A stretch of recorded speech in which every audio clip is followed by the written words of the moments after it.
Our Dating Story. Volume 2 Chapter 03 Bahasa Indonesia. Oleh POD Novel Official.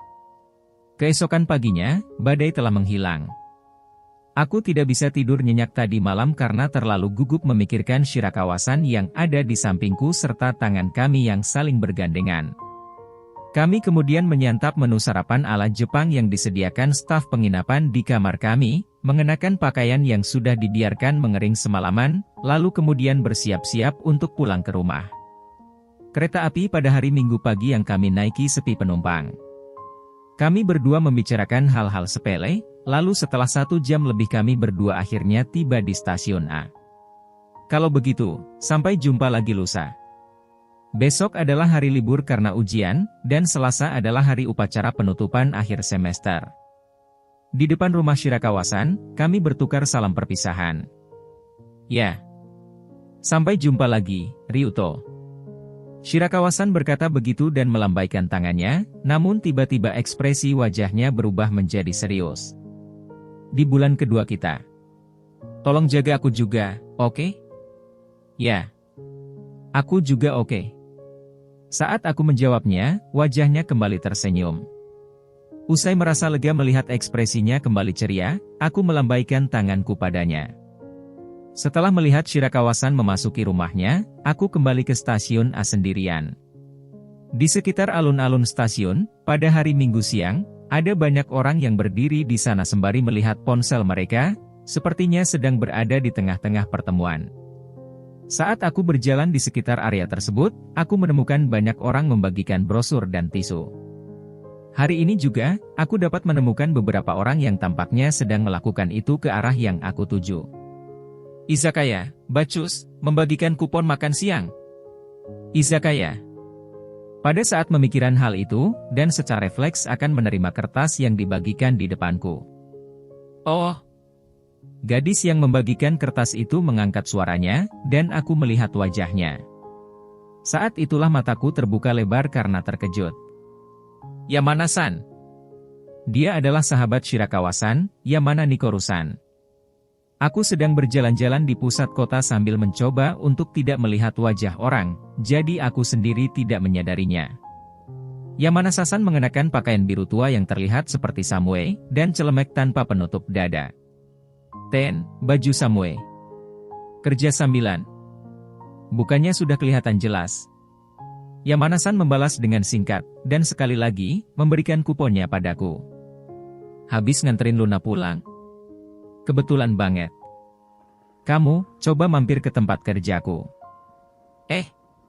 Aku punya sesuatu yang ingin kubicarakan tentang Luna. Luna mungkin akan khawatir jika kita bertemu berduaan, jadi akan lebih baik jika kita menyelesaikannya saat aku sedang bekerja. Tetapi, bukannya kamu bekerja di izakaya. Bahkan kupon yang diberikan kepadaku memberi kesan bahwa ini adalah warung izakaya, yang merekomendasikan minuman sepuasnya mulai siang hari. Kamu takut? Bukannya kamu harus memesan alkohol juga kali. Bahkan tempat kami memiliki banyak pelanggan yang membawa anak-anak mereka juga. Tahu? Benarkah?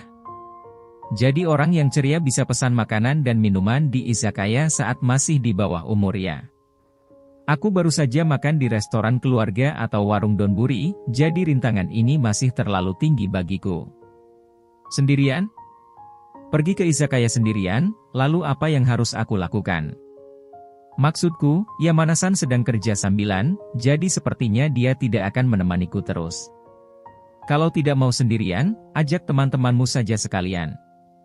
Yamana-san memberitahuku dengan kesal. Atau kamu tidak punya teman? Tentu saja punya, oke. Kalau begitu datanglah bersama mereka. Hari ini aku akan selalu bekerja sampai malam, oke. Setelah berbicara dengan cepat, Yamana-san mulai membagikan kupon lagi. Kami membagikan kupon makan siang. Sepertinya sudah diputuskan kalau aku harus datang hari ini. Bagaimanapun, aku tidak ingin pergi sendiri dan dianggap tidak punya teman, jadi aku mencoba menelepon Ichi dalam perjalanan pulang. Halo, Ichi? Ada apa, Bung? Apa kamu ada waktu luang hari ini? Aku sama sekali tidak senggang, aku sedang bermain game dengan Nishi. Ah, ya, ini dari Kashi. Memang, aku bisa mendengar BGM dan suara seseorang dari sisi lain telepon. Kenapa kamu tidak mengajakku juga? Maksudku kamu. Kemarin kamu pergi ke laut bareng Shirakawa-san, kan? Persetan denganmu. Mati di laut sana. Aku pikir kamu mungkin kelelahan, tahu. Aku pikir mendengar isi hatinya di sana sejenak, aku penasaran apa tadi itu hanya imajinasiku saja. Hei, apa kamu sudah makan? Hah? Jika itu makan siang, aku sudah. Dengan mangkuk daging sapi nasi keju ekstra besar.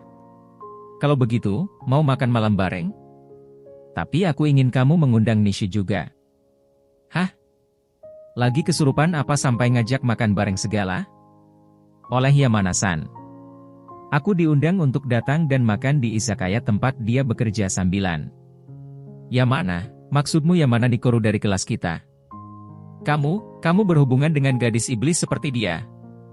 Ini terkait dengan Shirakawa-san, karena Yamana-san adalah sahabat Shirakawa-san. Ketika aku menjelaskannya secara singkat, aku bisa mendengar desahan berat dari seberang telepon. Kashi, kamu benar-benar sudah berubah. Jadi, kamu tidak datang? Aku seharusnya tahu ia tidak akan. Saat aku sedang memikirkan itu, tentu saja aku datang. Balasan tiba-tiba segera kembali. Saat aku mendengarkan dengan cermat, aku juga bisa mendengar suara Nishi yang berkata, aku akan datang. Aku akan datang, dari kejauhan. Kamu akan datang. Menilai dari bagaimana pembicaraan tadi, aku yakin kalau mereka akan menolak jadi sedikit terkejut dengan tanggapannya. Mana sudi aku akan membiarkan diriku ditinggalkan oleh Kashi lebih dari ini. Kebanggaan orang suram mending mati saja. Musim panas di kelas 2 adalah kesempatan terakhir untuk musim semi masa muda. Musim panas ini aku akan menjadi normi juga. Makan malam di izakaya di mana teman sekelas kita bekerja sambilan benar-benar menyenangkan, bukan? Bukankah begitu, Nishi? Dan aku bisa mendengar suara yang mengatakan, benar. Betul sekali. Baiklah, aku senang mereka akan datang. Jadi, aku, Ichi, dan Nishi akan makan malam di izakaya tempat Yamana-san bekerja sambilan. Izakaya, Bacchus, terletak di area distrik perbelanjaan yang tersebar di depan stasiun A. Tempatnya berada di lantai 3 gedung bertingkat yang penuh dengan restoran dari lantai pertama sampai lantai 5. Selamat datang. Saat kami melewati pintu di depan toko, kami segera disambut oleh suara karyawan yang bersemangat.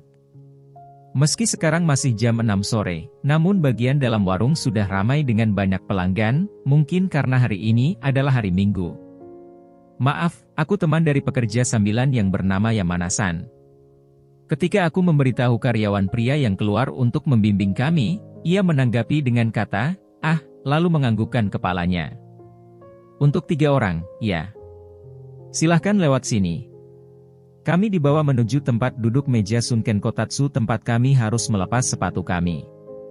Tempatnya bersebelahan dengan dinding dan ada sekat di depan dan belakang. Bahkan ada pintu geser kertas di sisi lorong, yang mana membuatnya hampir seperti kamar pribadi. Aku memberitahu Yamana-san di lain bahwa kami berencana datang untuk berjaga-jaga, jadi dia mungkin telah memesan tempat untuk kami. Tolong tunggu sebentar. Karyawan itu pergi, dan kami duduk dengan agak gugup. Kami duduk di bangku bergaya bangku untuk 4 orang, yang mana posisiku menghadap Ichi dan Nishi. Ngomong-ngomong, apa kamu sudah menonton video Ken yang hari ini? Tidak, belum. Aku bahkan belum bisa menonton video kemarin, jadi aku menonton itu dulu. Cih, dasar Yeju selalu saja begitu. Apa Shirakawa-san? Memakai bikini? Ya. Cih. Persetan. Mokat saja sana. Enak ya bisa bersenang-senang dengan pacar cantik. Suara batinmu keceplosan, oi. Lupakan itu, cepat tunjukkan saja fotonya padaku. Apa menurutmu aku akan menunjukkannya padamu? Saat kami berdebat seperti itu. Selamat datang. Aku mendengar suara karyawan wanita yang terampil, dan 2 muk ditempatkan di hadapanku. Saat aku melihat ke arah wajah pelayan, ternyata itu adalah Yamana-san. Kami belum memesan apapun. Saat Nishi berbicara dengan bingung, Yamana-san mengedipkan matanya dengan centil. Ini layanan gratis, terima kasih sudah datang, oke. Pada saat itu juga, aku menyaksikan mata Nishi dan Ichi berubah menjadi tanda hati. Ini capis soda. Aku membuatnya sangat kental dan kamu takkan menemukan minuman semacam ini di rumah, tahu. Bagaimana dengan milikku? Kamu bisa memesan sendiri. Jika kamu memesan di panel sentuh di sana, pesanan akan dikirim langsung ke dapur. Tidak ada layanan untukku? Sebaliknya, bukannya ada perbedaan besar dalam kepribadianmu terhadap keduanya? Sungguh tidak masuk akal. Tanyaku. Saat memesan cola sendiri menggunakan panel sentuh, Ichi dan Nishi dengan riang menyesap capis soda di mug mereka. Iblis Gyaru benar-benar yang terbaik. Ini era gadis iblis. Dari luar dia terlihat menakutkan tapi di dalamnya begitu baik. Bukannya menurutmu perbedaannya begitu mengemaskan? Ada begitu banyak hal yang tidak bisa kamu lakukan selain jatuh cinta. All hail Yamana. All hail Yamana. Mereka berdua langsung memuji dan menyanjung Yamana-san dengan semangat tinggi sambil menenggak minuman di mug mereka. Rasanya sangat enak. Aku belum pernah meminum minuman seenak ini sebelumnya. Bagaimana rasanya? Apa itu benar-benar enak? Aku juga mau coba sedikit dong. Saat aku mengulurkan tangan untuk menyesap, Ichi dan Nishi secara bersamaan menjauhkan mug mereka dari jangkauan tanganku.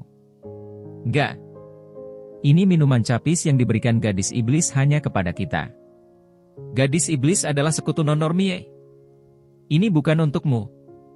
Mungkin menjadi sangat bahagia karena mereka disukai, keduanya melanjutkan untuk menenggak minuman mereka dalam satu tegukan. Kurasa tidak apa-apa. Aku akan memesan makanan. Sambil merasa sedikit kesal, aku melihat menu di panel sentuh dan memilih hidangan yang tampak lezat. Cukup segini aja dulu, kurasa. Hei, lihat ini Bentar. Saat itulah, ketika aku melihat mereka untuk meminta mereka mengonfirmasi pesanan yang telah aku pilih. Ada apa? Sekarang apa, Kashi? Tanpa ragu, kondisi Ichi dan Nishi memang aneh. Wajah mereka merah padam, tatapan mereka kosong, dan ucapan mereka ngelantur. Lalu aku menyadari sesuatu dan meraih mug Nishi di depanku. Saat aku mencicipinya, aku terkejut. Apa-apaan ini? Rasanya memang seperti kaul. Dia membuatnya sangat pekat, dan aku bisa merasakan rasa manisnya yang lengket, tapi aku juga bisa merasakan bau etanol yang begitu kuat, sehingga air berkarbonasi yang samar tidak dapat sepenuhnya menyamarkannya. Ethanol. Begitu rupanya, ini. Apa kalian berdua baik-baik saja? Apa kamu merasa mual? Aku malah merasa lebih baik, tahu. Aku tahu, benar. Iblis Gyaru emang terbaik. Ichi dan Nishi duduk di atas meja setelah itu, dan kemudian tertidur. ZZZZ. Seriusan nih? Sebaliknya, mereka benar-benar bisa minum sesuatu seperti itu dengan sangat baik, dan mug mereka hampir kosong. Mereka pasti merasa berada di hayangan. Tapi, kenapa minuman seperti ini ada di mug mereka? Dan saat aku memikirkan itu, mereka sudah tidur. Aku menemukan Yamana-san berdiri di sebelahku. Ini, cola pesananmu. Kemudian segelas cola ditempatkan di depanku. Dan ini adalah layanan kentang goreng, oke. Dia meletakkan keranjang dengan tumpukan kentang goreng, duduk di samping, lalu menutup pintu geser kertas. Itu karena senpaiku memberitahu kalau aku bisa istirahat ketika aku mau. Dia membuatku tegang. Dan aku duduk dekat dinding, menjaga jarak. Apa artinya ini? Maksudku, mereka itu merepotkan, bukan? Dan aku ingin membicarakan Luna hanya dengan kita berdua. Jangan bilang kalau kamu sampai tega berbuat itu karena alasan ini. Bukankah itu baik-baik saja? Dan bukannya mereka berdua tidur dengan nyaman? Ya, kita semua pernah membuat kesalahan. Kekesalahan. Apa dia ingin memberitahuku? Kalau minuman itu salah dibuat dan ada sesuatu yang ekstra tercampur di muk mereka. Tidak, mana mungkin. Begitu, atau tidak, tapi aku pasti yakin itu yang terjadi dari tingkahnya sekarang. Tapi, meski itu kesalahan, bukannya akan menimbulkan masalah besar bagi Yamana-san jika manajemen toko mengetahui kalau kamu membiarkan anak SMA minum sesuatu seperti itu. Kamu mungkin benar. Tapi jangan khawatir, aku tahu rahasia manajer. Saat dia bilang begitu, Yamana-san membuat isyarat di mana dia mengepalkannya, dan hanya mengangkat jari kelingkingnya. Di masa lalu, aku melihat paman seorang kerabat melakukan gerakan itu saat merujuk pada wanita. Manajer, apa kamu berselingkuh? Dan mungkin, apa kamu akan menggunakannya sebagai bahan pemerasan? Kamu luar biasa sekali, Yamana-san. Kamu pikir begitu? Meski begitu, yang ini jauh lebih jinak daripada yang pernah kulakukan, loh. Di lingkungan sini, bahkan biji para berandalan akan menyusut jika mereka mendengar Nikoru dari utara, tahu. Apa-apa yang sudah kamu lakukan selama ini, Yamana-san? Jea. Jadi, apa yang ingin kamu bicarakan denganku? Aku sedikit merasa takut dan ingin langsung ke intinya. Dan saat aku bertanya padanya, tatapan mata Yamana-san berubah serius. Sudah sebulan kamu berpacaran dengan Luna, jadi bagaimana rasanya? Saat aku kebingungan mengenai maksud di balik perkataannya, dia meletakkan satu siku di atas meja dan meletakkan dagunya di atasnya. Luna. Kebalikan dari penampilannya, dia itu baperan, kan? Saat dia mengatakan itu, mata Yamana-san terlihat seperti sedang menatap ke kejauhan. Pertama kali aku berbicara dengan Luna, kalau tidak salah. Pada hari upacara penerimaan. Aku berdiri melamun dalam barisan pada upacara itu, dan dia memanggilku dari arah yang berlawanan. Kukumu sangat imut, katanya. Aku tahu mereka dekat sejak kelas 1, tapi awalnya seperti itu, ya. Keesokan harinya, Luna mendatangiku, dan menunjukkan anting-anting barunya. Dia kemudian berkata, aku pikir ini akan terlihat bagus untukmu, jadi aku membeli yang sepasang. Dia memberikannya kepadaku, lalu berkata, maukah kamu menjadi sahabatku? Mungkin mengingat hari-hari itu, Yamana-san tiba-tiba tersenyum dan menatapku. Apa-apaan, kamu akan merasa begitu, kan? Bukannya menurutmu itu terlalu baperan? Biasanya kamu akan mundur dari itu. Aku ingat saat Shirakawa-san memberiku casing ponsel yang sepasang untuk merayakan 1 minggu hari jadian kami, dan merasa kalau tingkah laku tersebut sangat menggambarkan Shirakawa-san. Tapi, Luna sangat imut, kan? Dia juga perinak. Itu sebabnya aku berpikir sendiri. Aku senang, dan berpikir bahwa aku juga ingin menjadi sahabat dengan gadis ini. Sembari tersenyum malu-malu, Yamana-san berhenti mengistirahatkan dagunya di tangannya. Banyak orang bilang kalau baperan yang seperti itu merupakan hal yang buruk, kan? Kamu meninggalkan beban emosionalmu pada seseorang, dan mereka juga akan meninggalkan beban yang sama padamu. Dan jika berat timbangan benar-benar seimbang, tak satu pun dari kamu akan merasa baperan. Itu semua tentang memiliki hubungan yang baik, bukan? Dan begitulah, saling mengandalkan, dan saling mencintai. Apa kamu mengerti? Ya. Sangat mengejutkan sekali. Aku tidak pernah berpikir kalau Yamana-san menjadi tipe orang yang membicarakan hal seperti itu. Itu hal yang keren untuk dikatakan, bukan?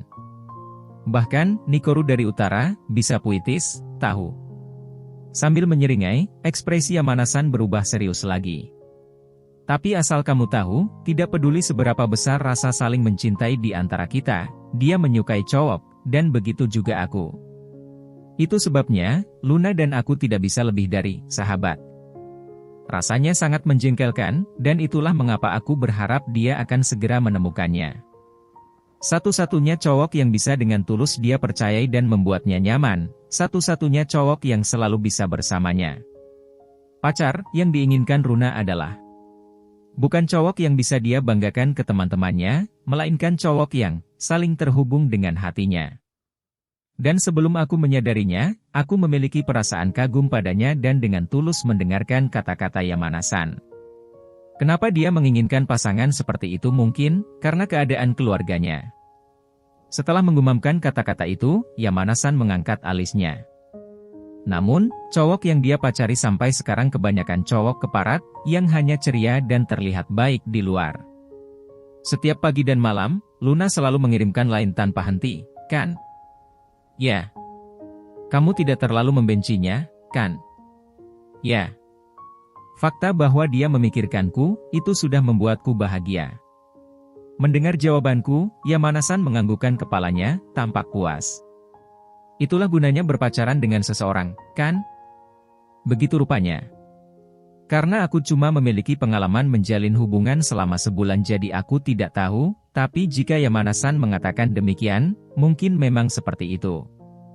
Tapi, karena mantan pacarnya semuanya orang brengsek, tentu ada malam dan pagi ketika dia tidak bisa menghubungi mereka. Dan setiap kali dia mengungkapkan kekhawatirannya tentang hal itu, mereka akan memberitahunya, menyebalkan, atau mengganggu, kamu tahu. Aku sangat berharap kalau mereka mending mati saja. Yamana-san berkata seolah meludahkan dan dengan momentum itu, dia meraih segunung kentang di atas meja dan membawanya ke mulutnya. Bukannya kamu bilang kalau makanan itu untukku. Tapi, Luna juga tidak menjelek-jelekan mantan pacarnya, kan? Bukan hanya mantan pacarnya, aku juga tidak pernah mendengar dia berbicara buruk tentang siapapun. Ya.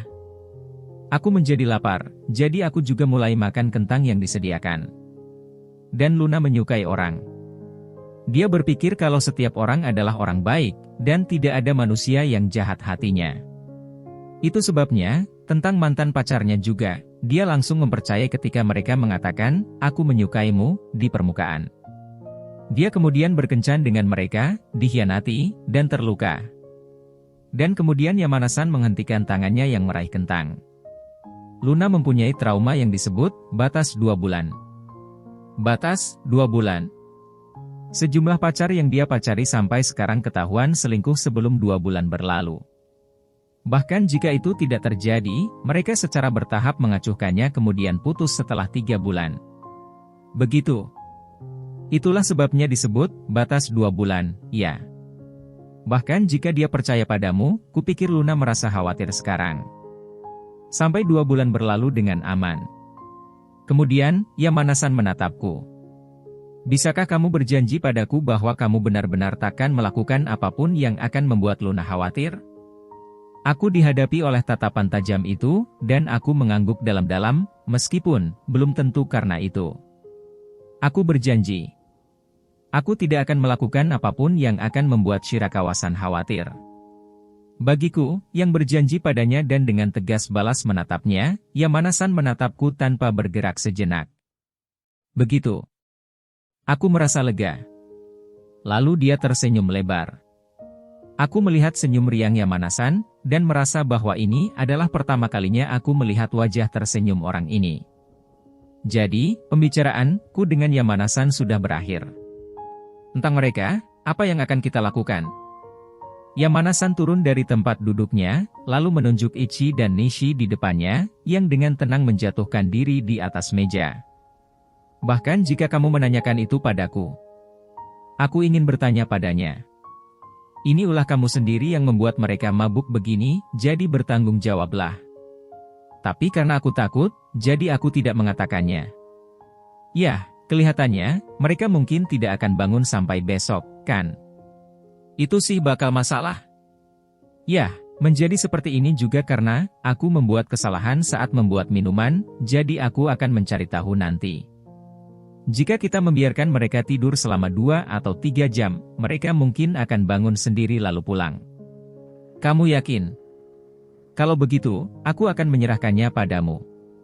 Makan sendirian di depan teman-teman mabukku sama sekali tidak menyenangkan, jadi aku memutuskan untuk menyerahkan mereka berdua pada Yamana-san dan kemudian meninggalkan izakaya. Akhirnya, aku cuma menyantap kentang dan cola. Aku khawatir tentang mereka, tetapi keduanya tidak sendirian, tapi bersama. Mereka juga hanya tidur dan Yamana-san adalah teman sekelas kita, jadi dia mungkin akan menjaga mereka jika ada apa-apa. Saat itulah, saat aku menuruni tangga dan menuju ke bawah sambil berpikir seperti itu. Kakiku goyah, dan aku segera meraih pegangannya. Bidang penglihatanku lebih sempit dari biasanya, dan aku merasa dunia tiba-tiba menjadi jauh. Ada perasaan sekilas di dadaku. Aku tidak terlalu memahaminya, tapi ini perasaan bahagia. Mungkin, itu karena aku meminum Muknishi, tapi aku cuma mencicipinya sedikit? Sial. Sebaliknya, seberapa konyolnya, aku membuat kesalahan, Yamana-san. Jika ini karena hanya seteguk, aku tidak bisa dengan pasti mengatakan bahwa Ichi dan Nishi sangat lemah dengan alkohol. Namun, ada kemungkinan aku sangat lemah. Baiklah, aku akan pulang, mandi, lalu tidur. Dan selama orang tuaku tidak mengetahuinya, kurasa itu tidak akan menjadi masalah. Saat aku sedang berpikir begitu, ponsel di kantongku bergetar. Aku mengelurkan dari kantongku dan melihat ke layar bahwa itu panggilan lain dari Kurose-san. Kenapa dia meneleponku? Aku ingin tahu apa itu karena balasanku tertunda. Tapi, apa yang harus aku balas padanya? Meski hal itu terlintas dalam pikiranku, aku merasa lebih kesal dari biasanya, jadi aku menekan tombol terima panggilan tanpa banyak berpikir. Ya, halo. Halo, Ryuto. Ketika aku mendengar suara itu, aku mengambil ponsel dari telingaku, dan melihat ke layar lagi. Shirakawa-san. Ahaha, kamu terkejut? Aku sedang di rumah ibu sekarang, tetapi baterai ponselku habis. Jadi aku meminjam telepon Maria. Dia pasti Shirakawa-san.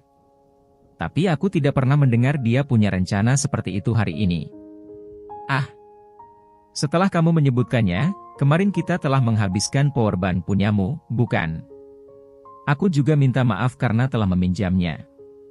Kamu tidak punya waktu untuk mengisi daya? NN? Ya. Ya, itu baik-baik saja. Maksudku, dengan cara ini aku juga bisa menghubungi kamu. Apa kamu? Berbicara dengan Kurose-san? Ya. Sekarang sudah tidak apa-apa, terima kasih. Dia pergi ke rumahnya dan meminjam teleponnya, bukan? Aku kira mereka sekarang menuju ke arah untuk kembali ke keadaan semula. Dan Ryuto? Lalu aku bisa merasakan suara Shirakawa-san menjadi sedikit gugup. Aku ingin berbicara dengan Ryuto sebentar. Aku ingin bertemu denganmu berduaan. Berbicara? Aku penasaran mengenai apa lagi yang ingin dia bicarakan. Dan kemudian aku teringat apa yang Yamana-san katakan padaku sebelumnya. Bahkan jika dia percaya padamu, kupikir Luna merasa khawatir sekarang. Sampai 2 bulan berlalu dengan aman. Kalau dipikir-pikir lagi, bahkan saat kita berada di Enoshima, Shirakawa-san juga sedikit berbeda dari biasanya. Untuk perayaan 2 bulan kita juga bisa bersama seperti ini, bukan? Aku heran kenapa dia mengatakan hal seperti itu. Apa dia mungkin ingin membicarakan hal itu? Baiklah, aku mengerti. Shirakawa-san, apa kamu sudah pulang? Aku sedang di stasiun A sekarang, jadi apa perlu aku pergi ke rumahmu? Tidak. Aku belum siap pulang. Jadi, aku ingin kita bertemu di sekolah. Sekolah? Itu karena aku ingin bertemu denganmu berduaan. Tapi di sekolah.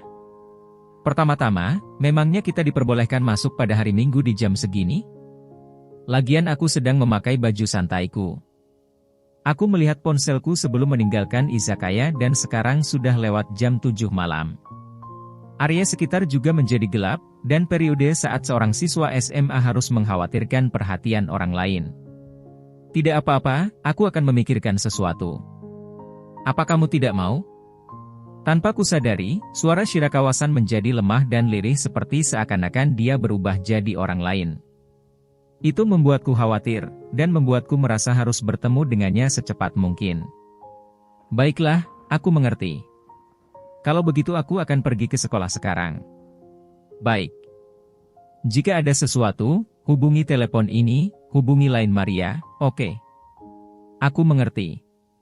NN, aku merasakan perasaan tidak nyaman di sana sejenak, tapi kepalaku masih sedikit linglung, jadi aku menutup telepon tanpa berpikir dalam-dalam. Aku ingin tahu apa yang sedang terjadi, Shirakawa-san. Entah bagaimana, aku merasa tidak nyaman. Apa kamu bisa berjanji kepadaku kalau kamu takkan melakukan apapun yang akan membuat Luna khawatir? Aku janji. Aku takkan melakukan apapun yang akan membuat Shirakawa-san khawatir.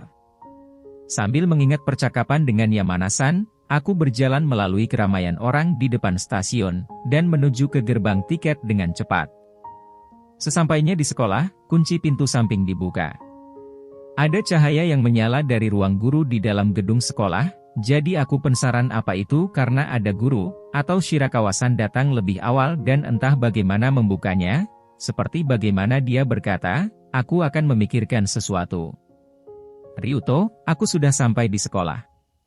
Maria, datanglah ke ruang penyimpanan gedung olahraga. Ruang penyimpanan gedung olahraga. Aku pikir itu adalah ruangan tempat menyimpan tikar dan peralatan olahraga. Tapi, mengapa di tempat seperti itu? Meski hal itu terlintas dalam benakku, setelah sampai sejauh ini, aku tidak punya pilihan selain pergi, dan menuruti apa yang dia katakan. Suasana gelap menyelimuti dalam gedung olahraga, tapi pintunya terbuka dan pintu geser berat ruang penyimpanan juga terbuka dengan mudah. Shirakawa-san. Cuma ada satu jendela di dalam ruang penyimpanan, namun tampaknya jauh dari cahaya luar, jadi hanya ada sedikit cahaya yang masuk. Saat aku melihat sekeliling di dalam ruang penyimpanan yang gelap dengan mata tidak terbiasa dengan kegelapan, aku melihat seseorang sedang duduk. Ryuto. Aku mendengar suara Shirakawa-san. Ryuto, kemarilah. Aku mendekati ke arah suara itu, menuruti seperti yang diperintahkan. Apa yang ingin kamu bicarakan, di tempat yang? Pada saat aku mencoba untuk bertanya, Shirakawa-san melompat dengan kuat ke dadaku. Si Shirakawa-san. Ni, Ryuto. Shirakawa-san melingkarkan tangannya di leherku dan berbisik ke telingaku. Aku ingin berhubungan seks dengan Ryuto. Dia bilang apa tadi? Aku akan lebih menyukai Ryuto mulai sekarang dan aku ingin lebih dan lebih lagi menyentuh Ryuto, itulah yang kurasakan. Jika aku berhubungan seks ketika aku benar-benar menginginkannya, untuk pertama kalinya dalam hidupku, aku penasaran apakah rasanya benar-benar akan membuat tubuh dan pikiranku merasa nyaman. Meskipun tadi malam dia mengatakan itu padaku, tapi, apakah dia memberitahuku bahwa perasaannya berubah dalam sehari? Jika memang begitu, maka tapi tunggu, di tempat seperti ini. Meski pemikiran semacam itu terlintas di benakku, tapi tubuhku sudah bereaksi duluan. Fakta bahwa aku menahan perasaan terangsang dari tadi malam juga tidak membantu, dan justru menyulut nafsuku. Aku merasa baik dan kepalaku jernih, jadi meskipun aku merasakan semacam ketidaknyamanan, aku memeluk tubuh ramping Shirakawa-san. Shirakawa-san, apa kamu yakin? Saat aku membenamkan hidungku di lehernya, aku bisa mencium aroma seperti vanila yang manis dan feminin. Iya. Desahan bercampur dengan nafas panjang yang penuh gairah bertiup ke telingaku. Shirakawa-san. Aku memeluk tubuhnya lagi, dengan kuat melacaknya seolah-olah untuk memeriksa lekuk tubuhnya. Rambut ikalnya yang berwarna terang menggelitik hidungku seolah-olah membujukku. Seakan tidak bisa menahannya lagi, Shirakawa-san mendesah erotis. Suaranya sangat cabul dan menggairahkan sehingga membuatku merinding. Ini pengalaman pertamaku, jadi jika aku benar-benar mengambil langkah untuk melakukan sesuatu seperti ini, aku tahu kalau wajahku merah padam sekarang. Ditambah, otakku dalam keadaan kabur, pusing, dan itu merampas kesadaranku tentang detail yang mencurigakan, jadi aku bisa bertindak berdasarkan naluri. Aku mengulurkan tanganku ke bagian bawah blus seragamnya dan mengusapkan jari-jariku ke kulitnya yang sedikit berkeringat dan halus. Shirakawa-san membungkukkan badannya ke belakang, dan reaksinya membuatnya melekat erat padaku. Melihat reaksinya yang menggemaskan, aku memeluknya lebih erat dan mencoba merasakannya. Dan kemudian, aku tiba-tiba merasakan ketidaknyamanan yang kuat. Bisakah kamu peluk aku? Bahkan sampai sekarang, seluruh tubuhku masih teringat dengan jelas sensasi saat aku memeluk Shirakawa-san tadi malam. Dan sensasi elastisitas tonjolan besar dan lembut yang aku rasakan saat itu, aku tidak dapat merasakannya sekeras apapun aku memeluknya. Apa payudara Shirakawa-san selalu sekecil ini? Pada saat yang sama, banyak keraguan muncul dalam diriku. Apa Shirakawa-san selalu sekecil ini? Dia memang kecil dan langsing, tapi sekarang, aku merasa gadis di pelukanku berukuran lebih kecil dari yang kuingat. Terlebih lagi, aroma badannya tidak seperti Shirakawa-san yang biasa. Perasaan kecil ketidaknyamanan yang telah menumpuk sejak beberapa waktu lalu, akhirnya berubah menjadi sesuatu yang tidak bisa aku abaikan. Dan kemudian, sifat sebenarnya dari perasaan tidak nyaman yang aku rasakan pada awalnya, sedikit demi sedikit, mulai mengambil bentuknya yang berbeda dalam pikiranku yang kabur. Shirakawa-san pergi dan mengunjungi rumah Kurose-san, tapi mengapa dia meminjam ponsel Kurose-san saat baterainya habis? Jika dia ada di dalam rumah, bukannya lebih cepat meminjam chargernya? Selain itu, pergi keluar sendirian sambil membawa ponsel Kurose-san, memangnya pemiliknya akan mengizinkan hal seperti itu? Saat aku memikirkan semua itu, payudara Shirakawa-san, yang berada dalam remasanku, bergetar secara tidak wajar. Saat aku memisahkan tubuh kami, dengan, Shirakawa-san menarik ponselnya dari saku dadanya seolah-olah sedang terburu-buru. Saito-kun ditampilkan di layar. Dengan tangan yang meraba-raba, dia mengetuk tombol terima panggilan. Kurose-san. Aku telah mengunci ruang penyimpanan seperti yang kamu katakan. Kurose-san. Suara yang keluar dari ujung telepon terputus di sana. Sepertinya dia terlalu terburu-buru sehingga tidak bisa mengetuk tombol akhiri panggilan dengan akurat. Kupikir suara yang barusan ku dengar adalah suara Saito dari kelas kami, tak perlu diragukan lagi. Dia adalah cowok yang sebelumnya membawa file kertas untuk Kurose-san sampai ruang guru ketika aku dan Kurose-san sedang bertugas piket. Shirakawa-san sedang memegang ponsel Kurose-san, jadi tidak terlalu aneh jika ada panggilan yang ditujukan ke Kurose-san. Namun, aku melihatnya. Wajah yang diterangi oleh cahaya yang datang dari layar sedikit berbeda dari wajah Shirakawa-san yang kukenal. Kurose-san. Aku sangat terkejut, suaraku menjadi serak.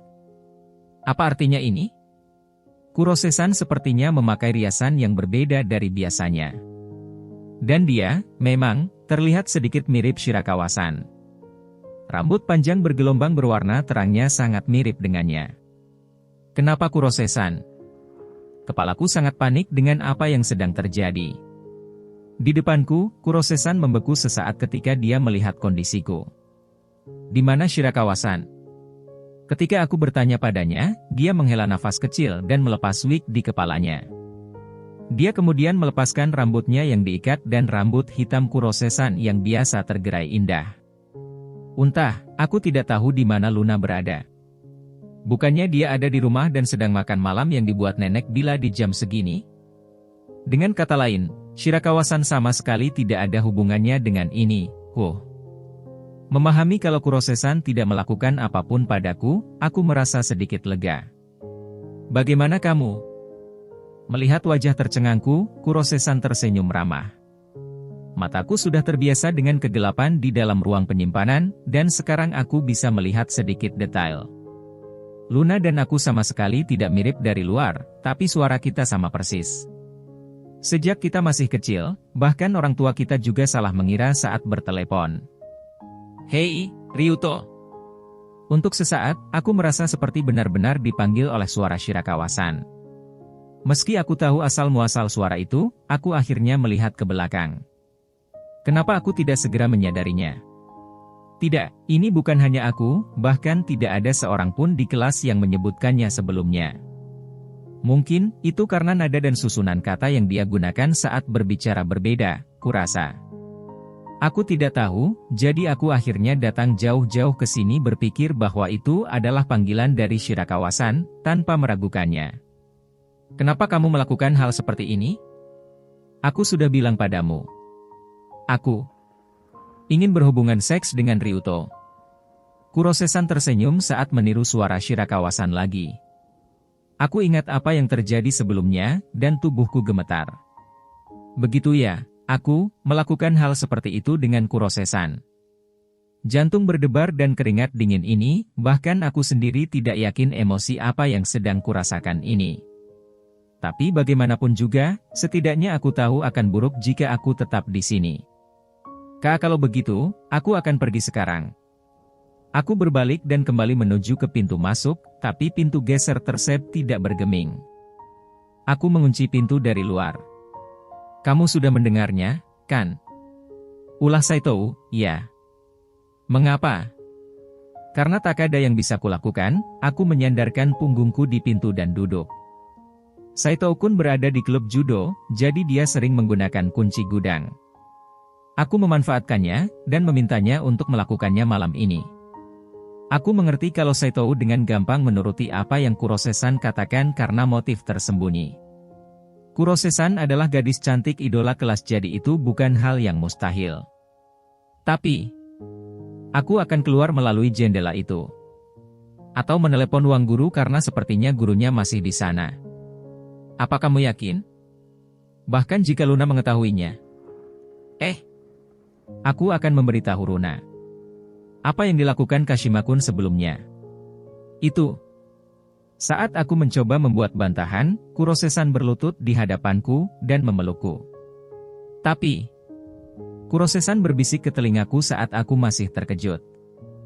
Jika kita terus melakukannya sampai akhir, aku janji takkan memberitahu siapa-siapa. Apa yang dia katakan barusan? Pada saat itu, aku jadi teringat perkataan Yamana-san. Apa kamu bisa berjanji padaku kalau kamu takkan melakukan apapun yang akan membuat Luna khawatir?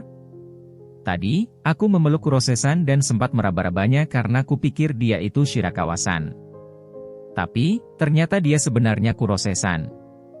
Dan tak peduli seberapa banyak alasan yang kuucapkan, seperti bagaimana suaranya terdengar sangat mirip seperti Shirakawa-san atau kepalaku sedang pusing, ini sudah menjadi kebenaran tak terbantahkan kalau aku di sini, berduaan dengan Kurose-san dan kami berpelukan. Jika Shirakawa-san mengetahui apa yang terjadi di sini. Bahkan saat aku sedang panik memikirkan hal seperti itu, Kurose-san masih memelukku erat.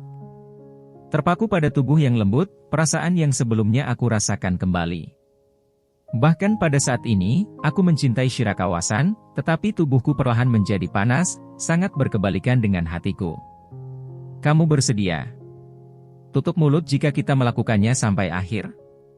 Aku dengan gugup bertanya padanya, dan Kurose-san mengangguk. Ya. Aku takkan memberitahu siapa-siapa. Maksudku, Saito-kun juga tidak mengira kalau aku ada di dalam, jadi kita takkan pernah ketahuan. Kurose-san berbisik di dekat telingaku, dan tangan yang dia letakkan di punggungku naik turun seolah-olah sedang membelaiku. Jika kamu sangat mencintai Luna, maka aku akan berpura-pura menjadi Luna MU. Oke, Ryuto. Meski aku sadar betul di kepalaku, tapi rasanya seakan-akan aku berada di bawah ilusi. Aku memiliki kilas balik dari perasaan terangsangku dari tadi malam, dan sebelum aku menyadarinya, aku mendorong Kurose-san ke atas lantai. Shirakawa-san. Ryuto. Kemarilah. Tangan Kurose-san memasuki bajuku. Kepalaku linglung dan panas. Selama Kurose-san tutup mulut.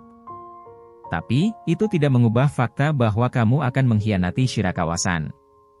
Pemikiran tersebut melintas lagi di benakku, perasaan tenang kembali padaku sedikit. Tapi, hal yang lebih baik daripada membukanya dengan usaha yang gagal dan membuatnya khawatir adalah. Tapi tetap saja, yang namanya pengkhianatan tetaplah pengkhianatan. Di dalam kepalaku, malaikat dan iblis berbisik dengan kecepatan yang memusingkan. Ryuto. Aku menghentikan napasku saat suaranya berbisik di dekat telingaku. Ryuto, sangat hangat. Aku merasa nyaman. Tadi malam, suara Shirakawa-san bergema dengan kebahagiaan di telingaku. Suaranya, dan juga kehangatannya, semuanya memang sama. Tapi yang di sini, bukan Shirakawa-san. Kurose-san. Aku kembali sadar. Lalu memisahkan diriku darinya dan berdiri. Satu hal, apa kamu keberatan jika aku mengkonfirmasi satu hal denganmu? Aku merasa ada yang sedikit aneh sejak beberapa waktu lalu. Tapi isi kepalaku linglung, jadi aku tidak bisa memastikannya. Dan akhirnya, aku tersadar. Kupikir alasan Kurosesan berpura-pura menjadi Shirakawasan dan memanggilku ke sini adalah untuk membalas dendam pada Shirakawasan. Kurosesan membencinya karena, ketika orang tua mereka bercerai, ayah tercintanya mengambil hak asuh Shirakawasan ketimbang Kurosesan. Itulah sebabnya, dia sebelumnya menyebarkan rumor buruk tentang Shirakawasan, mencoba mengganggunya. Kali ini juga, aku pikir kali ini juga salah satu upayanya untuk membalas dendam. Jika itu masalahnya, jika aku dan Kurosesan, jika kita memasuki hubungan fisik dan tidak pernah memberitahu siapapun tentang hal itu, bukannya itu akan menjadi tidak berarti dari sudut pandang Kurosesan. Kurosesan juga bangun, duduk di lantai, dan menatapku dengan mata menengadah. Kenapa menurutmu begitu? Apa kamu memberitahuku bahwa aku akan memberitahu Runa dengan cara lain? Maksudku, jika tidak ada, apa untungnya Kurosesan melakukan ini? Apa gunanya? Merayu cowok yang bahkan tidak kamu sukai? Saat ini aku berpikir demikian. Aku memang mencintaimu. Kurosesan berbicara dengan berbisik. Itu karena aku mencintaimu, aku hanya ingin melakukannya dengan Kashima-kun. Mana mungkin dia, dan ketika aku melihat ke arah Kurosesan sambil memikirkan itu, dia menundukkan kepalanya dan gemetar. Bahkan dalam suasana gelap, aku bisa melihat pipinya tampak kemerahan, dan dia menggigit bibirnya begitu kuat hingga berubah menjadi putih. Aku tak berpikir kalau semua itu hanyalah akting. Aku mencintaimu, sejak kamu memarahiku yang menyebarkan rumor buruk tentang Luna. Kenapa? Kenapa ya? Mungkin karena aku merasa kamu begitu baik kepadaku. Saat aku membicarakan tentang ceritaku, kamu juga mendengarkannya dengan sungguh-sungguh. Kurosesan menjawab dengan malu-malu, lalu menegang ekspresinya dan menatapku. Selama kamu tidak memberitahu Luna, semuanya akan baik-baik saja. Tidak. Aku menggelengkan kepalaku, saat aku benar-benar sadar kembali dan pikiranku menjadi jernih. Meski begitu, aku tidak bisa melakukan ini lagi. Ini akan menjadi pengkhianatan terhadap Shirakawasan. Selain itu, aku berbicara kepada Kurosesan yang terus menatapku. Aku juga merasa kasihan pada Kurosesan. Ketika Kurosesan mendengar ini, dia membuka matanya lebar-lebar seakan-akan terkejut. Lalu, apa ada orang di sana? Aku bisa mendengarmu berbicara. Aku mendengar suara seseorang datang dari gedung olahraga. Dan dengan sekali klik, kuncinya dibuka, dan pintu geser terbuka. Di sana berdiri seorang satpam sambil membawa senter, sepertinya sedang berpatroli. Apa yang kalian lakukan di tempat seperti ini? Dari kelas mana? Aku harus memberitahu guru. Saat kami mendengarnya, Kurosesan mulai berlari. Hei! Jangan lari! Melihat satpam itu bimbang apa akan mengejarnya atau tidak, aku pun mulai kabur. Hei kalian, jangan lari! Jika guru diberitahu, tidak hanya Shirakawasan, tapi seluruh sekolah akan tahu bahwa aku berduaan dengan Kurosesan di ruang penyimpanan. Ketika aku meninggalkan gedung olahraga, Kurosesan sedang menungguku dan kemudian berbicara. Aku akan pergi melalui gerbang belakang, jadi Kashima-kun kabur melalui gerbang samping. Baik-baiklah. Bye. Dan saat Kurosesan hendak pergi, dia berbalik dan menatapku. Bagaimanapun, aku mencintaimu. Dia memberitahuku sambil tersenyum, dan mulai berlari. Aku ditinggalkan sendirian, dan mulai tertegun sejenak. Sial. Mengingat kita masih dikejar satpam, aku segera mulai berlari ke gerbang samping. Hari ini adalah hari yang panjang.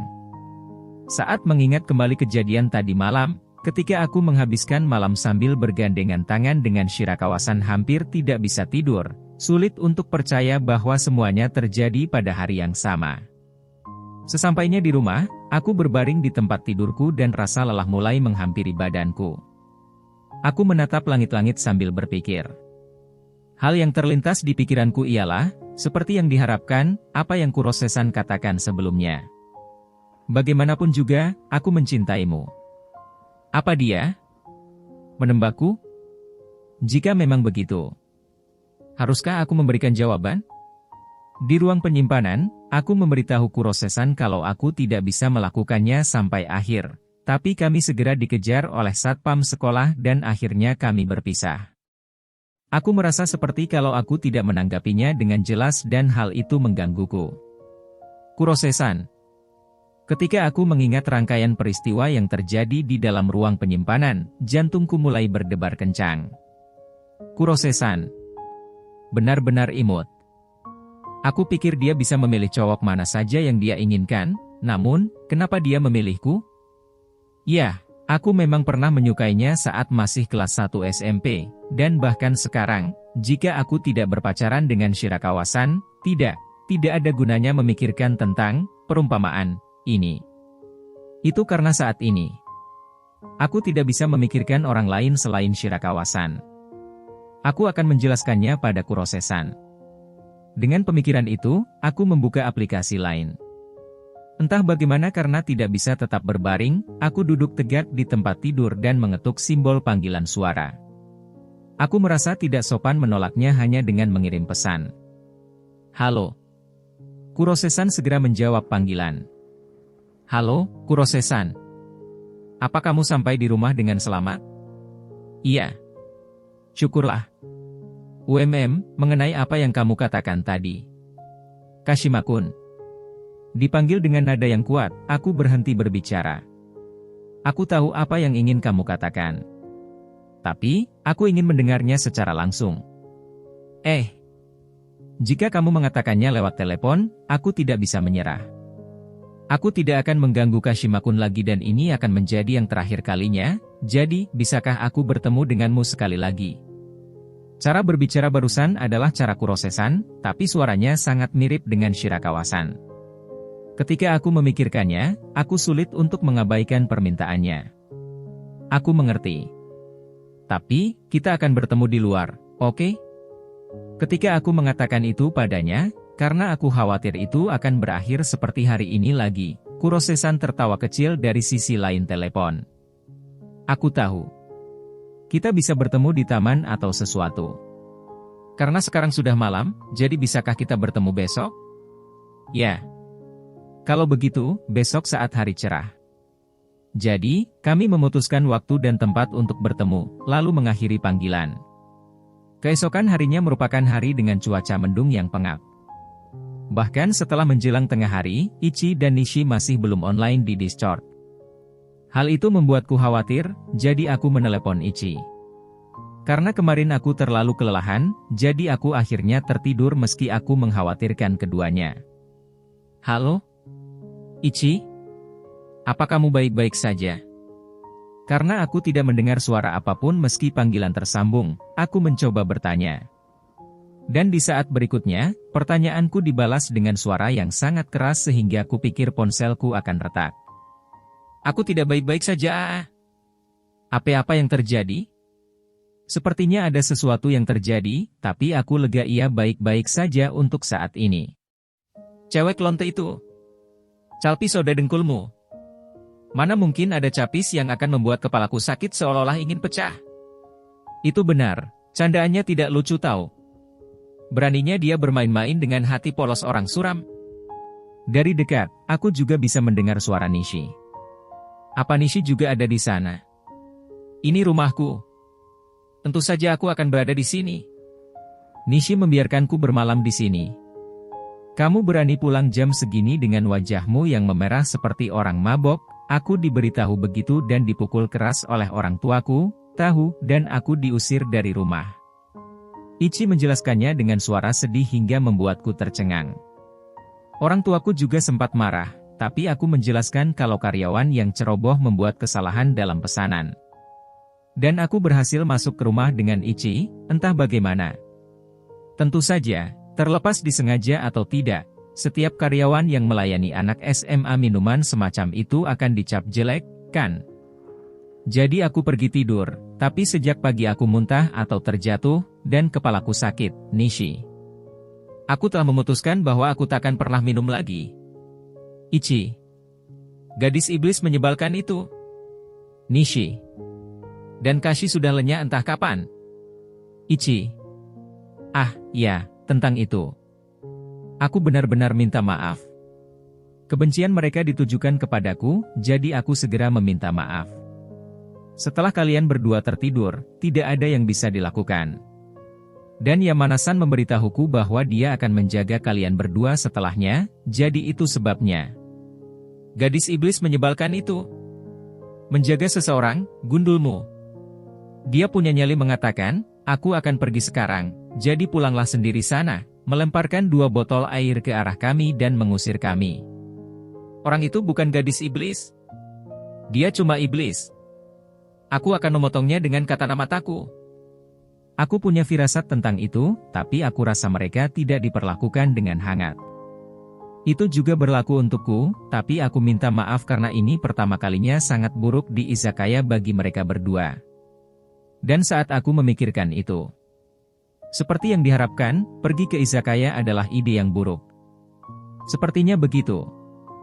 Jika ingin menjadi seorang normie, kita harus pergi ke laut dengan seorang gadis seperti Kashi. Tapi kita tidak punya cewek. Untuk saat ini, kurasa itu akan berhasil jika aku pergi ke laut. Ya, pergi ke laut untuk saat ini. Tahun depan akan menjadi musim panas yang kelam untuk belajar untuk ujian, jadi aku harus melihat cewek-cewek yang memakai pakaian renang tahun ini. Seolah ingin lari dari kenyataan, Ichi dan Nishi sedang membicarakan rencana masa depan mereka. Tapi Yamana-san mengkhawatirkan kalian berdua, tahu? Aku mengatakan ini kepada mereka karena aku pikir kesan mereka terhadap Yamana-san akan berubah menjadi yang terburuk jika aku tidak memberitahunya, tapi itu tidak sepenuhnya bohong. Tadi malam, aku mendapat SMS dari Yamana-san yang mengatakan mereka berhasil pulang dengan selamat, dan memberi mereka kunyit jika terlihat buruk. Serius? Kemudian nada suara Ichi berubah. Bahkan gadis iblis masih memiliki hati manusia, ya. Kadang judes, kadang juga baik, bukannya dia terlalu ahli dalam bidang gapmu begini. Kurasa ini benar-benar era gadis iblis. Lingkaran hukuman dan hadiah ini tidak bisa dihindari. Dengan Nishi, ia bertukar kata-kata frustasi. Aku senang mereka adalah teman yang kuat. Jadi, aku bernafas lega mengetahui kalau mereka aman, dan kemudian kami bertiga membicarakan hal-hal sepele untuk sementara waktu, lalu mengakhiri panggilan. Setelah itu, aku mulai berganti baju untuk bersiap-siap bertemu Kurose-san. Tempat pertemuan yang aku putuskan bersama Kurose-san adalah taman besar di dekat stasiun K. Pertama-tama, Kurose-san pergi ke sekolah yang sama denganku, jadi rumahnya dekat. Dan juga, rumah kakeknya, tempat dia kembali, berada di tempat yang sama seperti sebelumnya. Saat aku sampai di taman yang jaraknya 10 menit jalan kaki dari rumahku, ternyata Kurose-san sudah datang meski masih beberapa menit sebelum waktu yang dijanjikan. Kashima-kun. Saat dia menyadariku, Kurose-san tersenyum bahagia. Wajahnya sangat imut, dan rasanya menyakitkan memikirkan apa yang akan aku katakan padanya. Pada awalnya aku menyukainya dan penampilannya adalah tipeku, jadi itu membuatnya semakin menyakitkan bagiku. Tapi, aku harus memberitahunya dengan tegas. Agar Shirakawa-san tidak khawatir, aku harus memberitahu Kurose-san dengan jelas.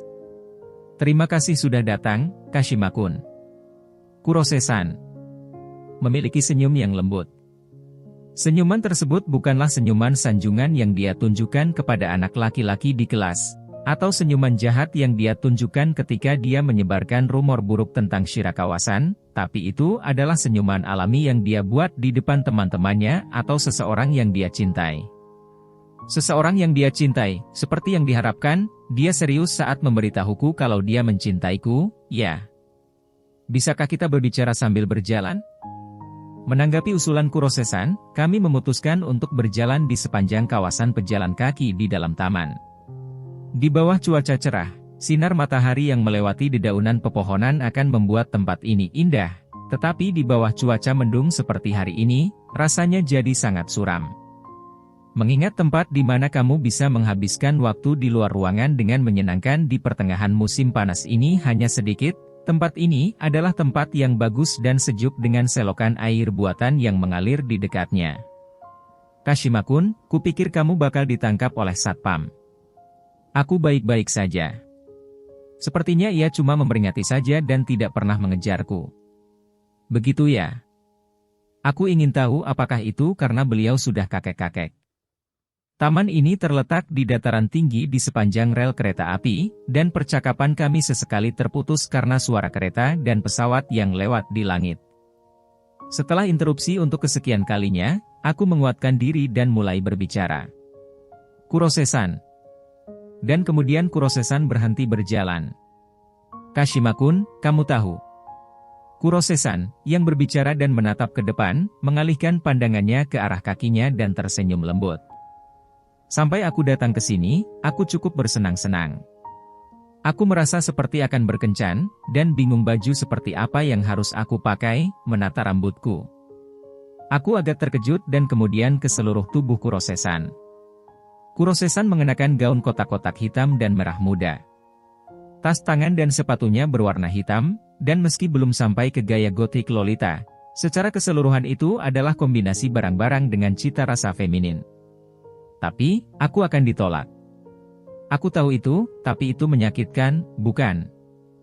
Tetesan air jatuh di kaki Kurose-san. Saat aku hendak melihat ke langit sambil bertanya-tanya apa akhirnya akan turun hujan, aku tertangkap oleh matanya. Kurose-san menangis. Mengerutkan bibirnya, dia menyipitkan matanya seolah menahannya. Dan dari mata itu, tetesan air mata mengalir satu demi satu. Orang-orang yang sudah menembakku sejauh ini, dan Kashima-kun, juga, aku ingin tahu apa ini yang kamu rasakan. Maaf, telah membuatmu merasakan hal yang semenyakitkan ini, Kashima-kun. Maaf, Kurose-san. Saat aku mengucapkan kata-kata yang sama yang Kurose-san ucapkan, bahunya naik turun dengan gerakan yang luar biasa. Aku datang ke sini untuk menolaknya. Namun, aku merasa hal itu terlalu kasar padanya sekarang jika aku mengatakan lebih dari yang sudah kukatakan. Meski cuma dengan kalimat itu, seharusnya sudah lebih dari cukup untuk menyampaikan perasaanku. Aku selalu berpikir bahwa aku tidak populer dan ditolak oleh gadis yang aku suka karena aku adalah cowok yang suram dengan wajah kayak karakter sampingan. Tapi, cinta adalah tentang hubungan antara orang dan waktu. Itu sebabnya, gadis cantik seperti Kurose juga bisa ditolak oleh cowok tidak keren sepertiku. Bahkan ada kasus di mana seorang gadis yang sangat manis dan baik seperti Shirakawa-san terus-menerus dibuat menangis oleh cowok. Dan cowok sepertiku juga bisa berkencan dengan gadis cantik seperti Shirakawa-san. Kamu tidak populer karena kamu murung, kamu adalah gadis yang manis jadi kamu mempunyai kehidupan yang mudah. Aku menyadari bahwa hal yang seperti itu hanyalah kesan subjektif semata. Dengan ini, aku bisa membalas dendam karena ditolak di masa lalu, hal seperti itu, bahkan tidak ada satu atom pun yang terlintas dalam pikiranku. Maaf. Aku hanya menganggap Kashima-kun sebagai teman. Aku merasa seperti beban berat yang telah aku pikul di hatiku sejak saat itu tiba-tiba terangkat. Kurose-san, apa kamu ingin duduk dan istirahat sebentar? Ada banyak bangku di sepanjang kawasan pejalan kaki di berbagai tempat. Bagiku, yang membuat usulan demi tidak menarik perhatian dari mata publik, Kurose-san melompat ke arahku begitu tiba-tiba dan cepat. Tubuhku langsung membeku. Dan saat aku mencoba untuk menjauh darinya. Hik. Layaknya anak kecil, dia menangis tepat di depanku. Hal itu membuat hatiku sakit jadi aku tidak tega menjauhkan badannya. Hik. Kashimaku, N. Di sela-sela tangisan, Kurose-san mengeluarkan kata-kata dari tenggorokannya dengan usaha yang maksimal. Aku akan segera pulang, jadi, Hik, sebentar saja, biarkan aku tetap seperti ini. Aku mengerti. Kurose-san membenamkan wajahnya di dadaku dan melingkarkan tangannya di punggungku, memelukku dan menangis seolah-olah dia menempel padaku. Namun, aku tidak bisa memeluk punggung yang lembutnya itu. Hanya pada saat ini, aku merasa ingin berada di sana demi menenangkan perasaannya.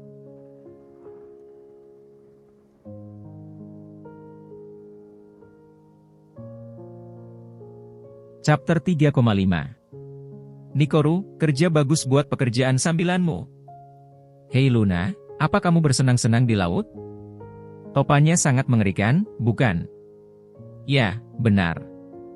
Tapi aku sudah sangat bersenang-senang, aku bisa tidur sambil berpegangan tangan bersama Ryuto juga.